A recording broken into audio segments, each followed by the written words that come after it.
Vous dites, peuple congolais, écoutez-moi, ne suivez plus le discours on n'a pas d'argent. Pour construire un pays, on n'a pas besoin d'argent. On a besoin de savoir parler, savoir faire le contrat, éliminer la corruption et être sincère et honnête. Pourquoi ne pas maintenant lutter pour le développement?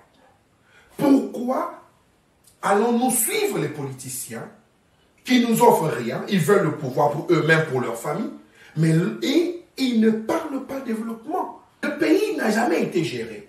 Nous avons maintenant un nouveau président, un nouveau gouvernement. Pourquoi n'est pas géré? On n'est pas contre vous. Ne nous prenez pas comme vos ennemis. Nous sommes vos alliés. Nous voulons que les gens qui suivent la politique, les gens qui sont dans vos partis politiques, où vous leur promettez tout ce qu'il faut promettre, promettez-leur maintenant le développement. Appliquez. Pourquoi les gens résistent au développement? Pourquoi on ne croit plus? Parce que les politiciens nous ont enseigné à lutter pour la politique, à lutter pour leur poste, à lutter pour la vérité des urnes. Ça, c'est leur lutte. Mais pourquoi ne pas transformer toutes ces luttes maintenant en lutte de développement?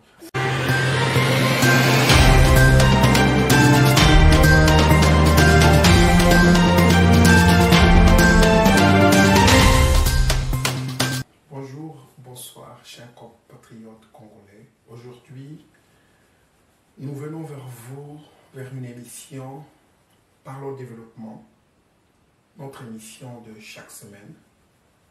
Et aujourd'hui, nous allons parler de la construction des 400 000 logements sociaux ou des logements mixtes, donc qu'on appelle sociaux, et des logements de la classe moyenne.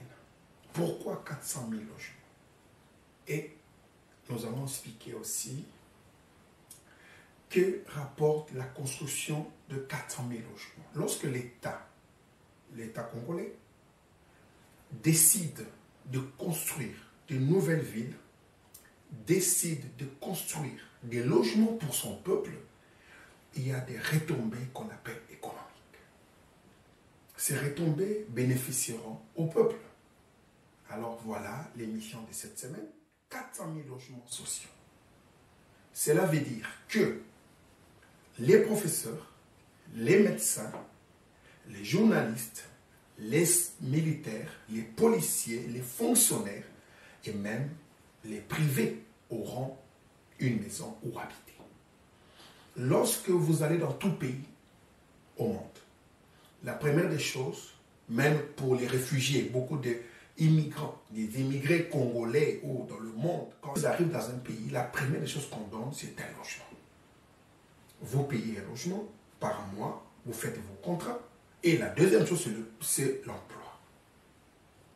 Nous constatons que les logements sociaux ont été construits au Congo seulement depuis l'époque de colons belges. Nous avons vu autant de républiques nous passer sous les yeux. Les gens ne pensent pas à construire les maisons pour le peuple. Vous verrez les étudiants terminer des études, vont aller chercher où habiter, le logement très cher, mais pourquoi ne pas construire dans toute la République démocratique du Congo? Je veux vous dire, un logement, une maison, une villa de la classe moyenne coûte 35 000 $. Le prix d'une maison pour construire. Alors, imaginez, 400 000 logements, ça veut dire quoi? Ça veut dire qu'il faudrait créer de nouvelles villes. Par exemple, vers Sélé, Maluku, frontière avec le Congo central. Il faut aller loin, où il n'y a pas de peuple. Créer de nouvelles villes. Urbanisation. Alors, l'État pourra dire, imaginez-vous que pour construire 100 000, on est à 3,5 milliards de dollars. 100 000 maisons. Cela veut dire que, déjà, l'État va mettre en place une structure pour dire nous voulons construire 400 000 maisons, logements sociaux. Il faudrait que ces logements sociaux aient du courant, de l'eau, l'Internet et une urbanisation. Ça veut dire les rues, les magasins à l'intérieur, des marchés, des salles de foot, des terrains de foot, de ce qu'on appelle des shopping malls, donc les grands centres commerciaux, les hôpitaux, les centres de santé, la police et l'administration. Déjà, vous voyez, regardez un peu, chers peuple congolais, déjà avec 350 000, avec 100 000, 3 milliards 500 millions de dollars, l'État a 100 000 maisons. Cela veut dire à Lubumbashi, à Mbandaka, à Isiro, à Gemena, au sud Kivu, nous allons au nord, sud Kivu, avec Bukavu, Goma, Aïe, Beni, là où le peuple ne sait pas en train de vivre dans des maisons de paille. L'État peut faire cela. Beaucoup me diront d'où viendra l'argent. Ça, c'était le slogan d'une classe politique qui disait que l'argent de l'État appartient à une classe, pas au peuple. Vous suivez avec moi les détournements. Quand vous faites les calculs de détournement, on peut avoir plus de 5 millions de maisons. Les gens n'ont plus l'amour de la patrie. Et nous parlons de développement, nous voulons que vous sachiez que 400 000 logements sociaux, déjà, va amener quel genre d'entreprise et quel genre d'emploi. Nous arrêtons à 100 000 parce qu'après on va faire x4. Cela, ce n'est pas un problème. 100 000 logements sociaux. Avant de commenter les logements sociaux, on ne fait pas comme on a fait avec le projet 100 jours, où on part en Turquie et les Turcs vont nous produire, nous donner le produit fini des maisons. Ça ne se fait pas au monde. Je vous dis qu'on doit aller lentement. L'État mettra en place une structure, premièrement, de recherche de financement, d'où viendra l'argent pour supporter, parce qu'il y a l'argent au monde. Je vous dis, peuple congolais, écoutez-moi, ne suivez plus le discours on n'a pas d'argent. Pour construire un pays, on n'a pas besoin d'argent. On a besoin de savoir parler, savoir faire le contrat, éliminer la corruption et être sincère et honnête. Alors, le Congolais mettra en place une structure avec des gens capables de toutes les couches de la société, capables de penser à ce qui va arriver pour notre lendemain. Ça veut dire prévoir l'urbanisation, prévoir ce qu'il faut pour la construction des maisons. Donc, il faudrait premièrement mettre en place, avant d'aller chez les investisseurs, déjà mettre en place. On veut 400 000 logements sociaux. Qu'est-ce qu'on a besoin avant de commencer? Premièrement, on a besoin du ciment. Cela veut dire qu'il faudrait que l'État puisse mettre en place une commission des gens qui vont voir d'où viendra les ciments. Les contrats avec les entreprises locales du Congo, s'il n'y a pas la capacité des pays voisins, faire des contrats pour la production du ciment pour le projet logement. Le ciment, il y a autant de cimenteries au Congo.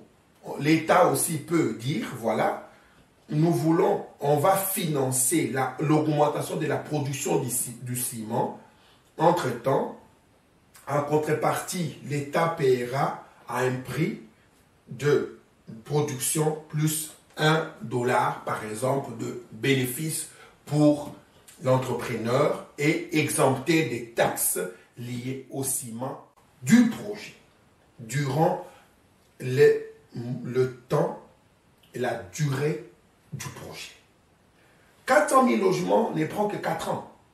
Si on est vite, ça peut que 3 ans. Tout est fait. La première chose. La deuxième des choses, maintenant, il faut voir les lieux où il n'y a pas de ciment, il y a difficulté de ciment, mais il y a des briques cuites. On peut, beaucoup, comme la cathédrale à Kinshasa, beaucoup, vous voyez, les prêtres, beaucoup construisent avec des briques cuites. Cela veut dire qu'on mettra en place une structure pour des briques cuites aussi, parce que c'est résistant. Les gens qui ont fait l'électricité connaissent la résistance des matériaux. Ils verront que le briquette, ça coûte moins cher, on aura besoin de peu de ciment pour faire l'assemblage. Alors, maintenant, on a besoin du bois pour le conférage, pour les cuisines, pour les portes, les fenêtres, du bois. On a beaucoup de bois au Congo. Des grumes et des grumes en train de sortir pour aller en Chine, en Turquie, à Dubaï, dans le monde entier. L'État congolais mettra encore en place une structure de la formation professionnelle. Il faudrait engager tous ces gens qui n'ont pas d'emploi. L'État va les former dans la menuiserie. Donc, l'ébénisterie, la menuiserie, le traitement du bois. L'État pourra faire des contrats avec le Japon, la France, la Belgique, avec beaucoup de pays du monde, pour que les experts en bois puissent venir enseigner à notre population comment traiter le bois avec des équipements industriels et semi-industriels. Alors là, on va dire, par exemple, le projet des 400 000 maisons aura besoin, par exemple, une maison peut avoir 4 ou 5 portes, ou 6, ça veut dire que c'est 400 000 fois 6, ça fait 2 400 000, donc on peut arriver à 3 millions de portes pour le projet. Donc, dans l'ensemble du pays, il faudrait voir où sort le bois. L'État va préparer une structure d'investissement, appeler les investisseurs du domaine du bois. Pas sortir les grumes, mais traiter le bois pour fournir le projet. Nous voulons, parce que l'objectif, c'est baisser le prix de logement dans la construction. La deuxième étape maintenant, c'est l'étape facile. C'est le carreau. Les maisons auront besoin de carreaux. Au Congo, on a beaucoup de marbre, beaucoup de granit. On a du sable pour le carreau. Alors, on va encore amener les industriels. On va amener les industriels du domaine du carrelage. Et ils vont venir pour les faïences et les carreaux, créer des usines de production des carreaux et des faïences pour le projet. Cela veut dire que le projet, ils devront embaucher toutes ces usines qu'on appelle du ciment, il y aura l'embauche, le traitement du bois. Déjà, je vous dis que pour construire 3 millions de portes, on peut dire en 3 ans ou à 4 ans, l'État congolais les ministères de la formation professionnelle, déjà, l'INPP auront comment former le peuple. Déjà, ils peuvent dire, voilà, dans le domaine du bois, nous allons former 20 000 personnes de domaine du bois réparties dans toute la République démocratique du Congo, et cela amènera déjà l'emploi. On en parle de 20 000. La même chose dans les faïences et les carreaux. Il y a la main-d'œuvre déjà qui augmente. Dans les cimenteries, ils vont augmenter la production. Alors, la production avec la main-d'œuvre, avec les équipements de nouvelle génération, modernes, pour apporter le développement au pays. Ce n'est pas fini, cher peuple congolais. Nous parlons toujours de la construction de 400 000 logements sociaux. Alors, après cela maintenant, il y a aussi qu'on appelle l'industrie de l'aluminium. Il y a beaucoup de choses qui pourront être faites en aluminium.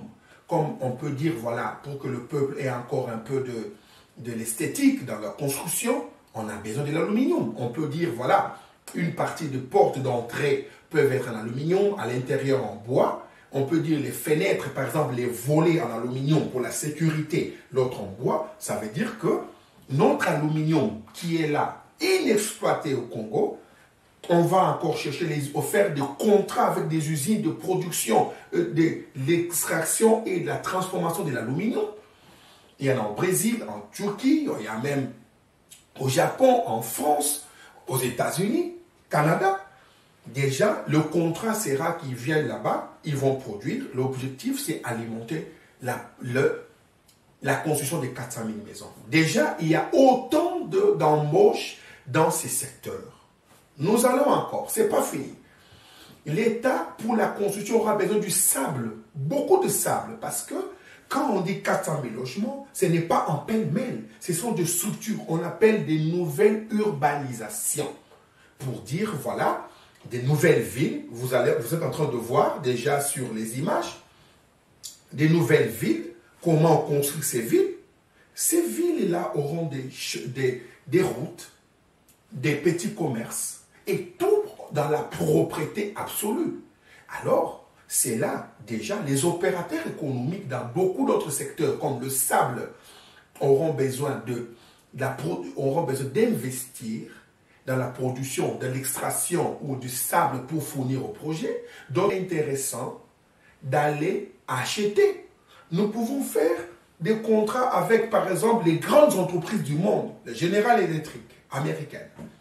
On peut aller chez les Chinois pour dire, voilà, vous produisez ici les interrupteurs, mais nous voulons produire au Congo pour un projet. Ils viendront avec, l'interrupteur sont des plastiques, ils viendront et créer le plastique et l'aluminium. Des usines à l'intérieur du Congo pour la production des fils électriques. C'est juste l'aluminium, le cuivre. On a besoin du cuivre pour les interrupteurs, les sockets ou les lampes. Les usines seront créées à l'intérieur du Congo. Ce n'est pas fini. Regardez un peu la main-d'œuvre que nous avons. Alors, maintenant, une maison est en train de se créer parce qu'on a déjà les portes, nous avons déjà les fenêtres, nous avons déjà les carreaux, les usines, nous avons dans l'usine aussi l'investissement dans le sable, l'investissement du ciment, des conférences sont faites, et voilà le développement. Alors viendront maintenant l'eau qu'on appelle la régie des eaux. Maintenant, la régie des eaux et la SNEL auront encore de nouvelles unités qu'ils auront besoin pour la production ou pour le raccordement de l'eau dans toutes les maisons. Mais on aura besoin beaucoup de fer et qu'on appelle des tuyaux pour l'eau. Mais nous pouvons tout créer en République démocratique du Congo. On n'a pas besoin d'aller ailleurs. Regardez vous-même la construction de 400 000 maisons. On est à peu près à 14 milliards de dollars seulement. L'argent qui peut se retrouver, là 14 milliards, nous avons dit, s'il faut tout acheter. Mais avec la structure d'investissement que nous venons de détailler ici, dans ce programme, l'investissement dans le bois, l'investissement dans les carreaux, carrelage et faïence, l'investissement dans tout le système outils électriques, l'investissement. Nous rassemblons tout cela, je vous dis ce qu'on appelle le boom économique. Toutes les entreprises du monde, l'Inde, partout, viendront au Congo parce qu'ils savent que maintenant, le développement est arrivé. Une maison qui coûtait 35 000, lorsque nous investissons de cette manière, le coût d'une maison tombe entre 15 et 20 000. Et d'ailleurs, si nous faisons encore une production élevée, on peut arriver à 12 000. Donc, le coût était à presque 14 milliards de dollars. Et ce coût-là peut arriver déjà à... Pour faire ça, il faut prier Dieu. Il faut aller dans une église. Mais c'est la volonté. Pourquoi on n'a pas la volonté pour construire notre pays? Ces émissions, chers peuples congolais, c'est pour parler développement. Dire, aux dirigeants, mais oui, vous voulez la politique, vous voulez la démocratie, on la veut. Pourquoi ne pas maintenant lutter pour le développement? Pourquoi allons-nous suivre les politiciens qui nous offrent rien, ils veulent le pouvoir pour eux-mêmes, pour leur famille, mais ils ne parlent pas développement? Voilà, chers Congolais, la construction de 400 000 logements amène au total 900 000 emplois directs. 900 000. Donc, tous les jeunes qui sont éparpillés en République démocratique du Congo auront un travail et auront après une maison. Les gens vont me dire, mais comment ils vont payer la maison? Mais c'est simple. Pendant les 4 années de production, les banques vont augmenter, il y aura encore plus de banques parce que tous ces travailleurs, les 900 000 travailleurs seront payés par la banque, ils auront des cartes bancaires, ils pourront faire des crédits et déjà dans toutes les maisons il y aura l'électricité, il y aura l'internet, le boom économique, les start-up. Le peuple congolais aura déjà de quoi vivre et c'est là, je vous dis, on est à presque 100 millions, 400 000 maisons, mais je vous dis, c'est 0,4% de la population pour acheter des 400 000 maisons. Mais c'est rien. Voilà où il faut commencer. Donc, l'IGF est en train de faire le travail de la corruption. M. Zolomba avait parlé des 15 milliards, l'argent que nous perdons dans la corruption. Les 15 milliards que nous avons perdus pendant des années, on nous a volé nos logements. On nous a volé notre développement. Voilà pourquoi nous, ces émissions ne sont pas pour accuser quelqu'un. Nous apportons juste notre main, notre savoir pour aider les gouvernements à gérer le pays. Le pays n'a jamais été géré. Nous avons maintenant un nouveau président, un nouveau gouvernement. Pourquoi ne pas gérer? On n'est pas contre vous. Ne nous prenez pas comme vos ennemis. Nous sommes vos alliés. Nous voulons que les gens qui suivent la politique, les gens qui sont dans vos partis politiques, où vous leur promettez tout ce qu'il faut promettre, promettez-leur maintenant le développement. Appliquez. Nous avons tout. Nous pouvons être avec vous. Si vous ne vous doutez que cela ne peut pas être fait, nous pouvons vous amener au Congo plus de 200 entrepreneurs du monde avec leur argent pour commencer ce projet. Pourquoi les gens résistent au développement? Pourquoi on ne croit plus? Parce que les politiciens nous ont enseigné à lutter pour la politique, à lutter pour leur poste, à lutter pour la vérité des urnes. Ça, c'est leur lutte. Mais pourquoi ne pas transformer toutes ces luttes maintenant en lutte de développement? Vous serez bénis et nous aussi nous serons bénis. Je vous dis, pour cette semaine, que la jeunesse s'élève et que le Congolais sache qu'il est temps de développer son pays.